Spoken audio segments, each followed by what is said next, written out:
మా వారు రాత్రి నిద్రపోకుండా ఒకటే ఏడుపంట. అందుకే కాల్ చేసింది నా పిల్లం. అందుకే నాతో పాటు మీరు అందరూ లేచారు. మాకు మంచి జరిగింది. అవునరా, నువ్వే లేచావురా? వచ్చినప్పుడు లేచాడు. పదండి వెళ్దాం. వీడు ఒక్కడే పోయి సెట్ చేద్దాం అనుకున్నాడు. అదే కదా, అలా వర్కౌట్ అవ్వదు. సారీ మిమ్మల్ని అందరినీ ఇబ్బంది పెడుతున్నందుకు. అయ్యో పర్లేదండి. మేము ఎప్పుడూ మీకు బందీలు అయిపోయామండి. మేము ఎందుకు పడతాం ఇబ్బంది చెప్పండి. అరే వా, అంటే ఇప్పటికే మాకు 26 గృహప్రవేశాలు అయ్యాయి కదా. మా ఇంట్లో వాళ్ళకి ఇదంతా చాలా అలవాటు అయిపోయింది.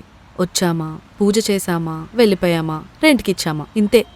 కానీ నాకు మాత్రం డెకరేషన్ చేయడం అంటే చాలా ఇష్టం. నాకు కూడా.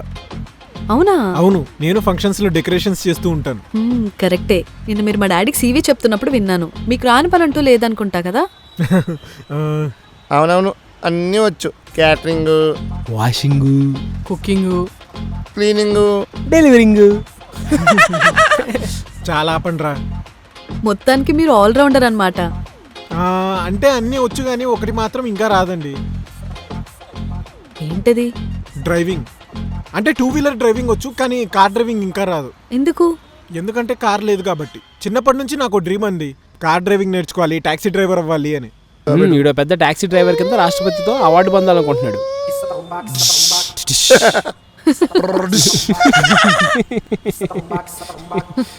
మీరేమనుకోనంటే నేను మీకు కార్ డ్రైవింగ్ నేర్పించచ్చా? అది కూడా నా కార్లో నేర్పిస్తా. సరే అండి. నాకు రాదు. నాకు అసలు ఏమీ రాదు. నీకెందుకురా, నువ్వు కూడా టాక్సీ డ్రైవర్ అవుతావా? అంటే షూటింగ్ లో డ్రైవింగ్ రాదని తక్కువ క్యారెక్టర్స్ ఇస్తున్నారు, డ్రైవింగ్ వస్తే ఎక్కువ క్యారెక్టర్స్ ఇస్తారు కదా. నువ్వు చేసి తుపాస్ జూనియర్ ఆర్టిస్ట్ కి మళ్ళీ డ్రైవింగ్ కూడానా?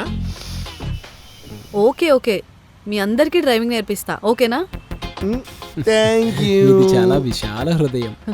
సరే వెళ్దామా?